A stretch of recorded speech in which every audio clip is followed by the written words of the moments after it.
Assalamualaikum warahmatullahi wabarakatuh.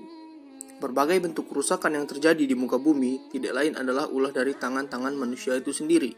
Inilah yang Allah Subhanahu wa taala tegaskan dalam Al-Qur'an surat Ar-Rum ayat 41, bahwa perbuatan buruk dan maksiat yang dilakukan manusia adalah inti yang sebenarnya dari segala bentuk kerusakan yang tampak di muka bumi. Serangkaian bencana dan kerusakan yang terjadi di muka bumi bukanlah Allah timpakan secara langsung untuk membuat manusia sengsara, akan tetapi manusialah yang menjadi sumber utama kerusakan itu sendiri. Hal ini karena Allah Subhanahu wa taala telah memberikan amanah kepada manusia sebagai khalifah di bumi, yang di antara tugasnya adalah untuk mengelola bumi beserta segala isinya dengan sebaik-baiknya. Allah tidak pernah menzalimi manusia sedikit pun, tapi manusialah yang berbuat zalim terhadap diri mereka sendiri. Di dalam Al-Quran, banyak sekali ayat-ayat yang memberi peringatan dan ancaman untuk tidak berbuat kerusakan di muka bumi. Berikut ini beberapa ayat Al-Quran tentang berbuat kerusakan di muka bumi, yang semoga saja bisa membangun kesadaran kita untuk lebih peduli kepada lingkungan.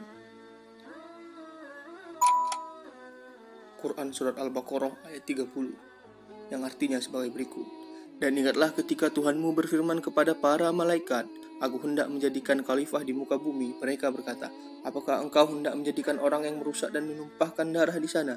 Sedangkan kami senantiasa bertasbih, memuji dan mensucikan namamu. Dia berfirman, sesungguhnya aku mengetahui apa yang tidak kamu ketahui.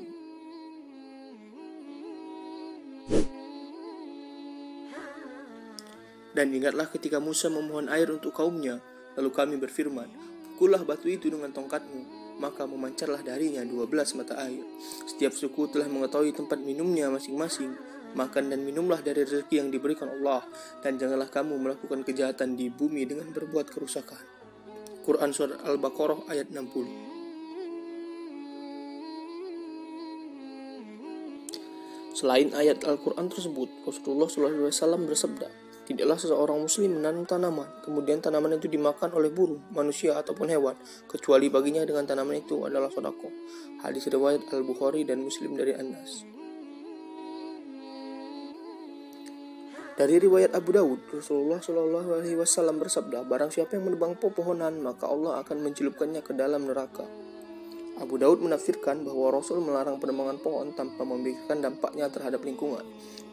Penebangan pohon hanya boleh dilakukan jika telah diketahui dan diminimalisir dampaknya. Berikut adalah beberapa cara yang dapat kita lakukan untuk menjaga lingkungan. 1. Membuang sampah pada tempatnya. 2. Tidak menggunakan sumber daya alam dengan berlebihan. 3. Menanam pohon. 4. Menggunakan peralatan elektronik dengan baik dan tidak berlebihan. 5. Menghindari penggunaan plastik. 6. Mendaur ulang benda yang masih dapat digunakan. 7. Berjalan kaki atau bersepeda jika berpergian dalam jarak dekat. Allah telah memberikan begitu banyak kenikmatan kepada kita, baik itu dari langit maupun dari bumi. Hujan yang turun membuat tanah yang tandus kembali ditumbuhi tanaman-tanaman. Semua itu adalah tanda kebesaran Allah.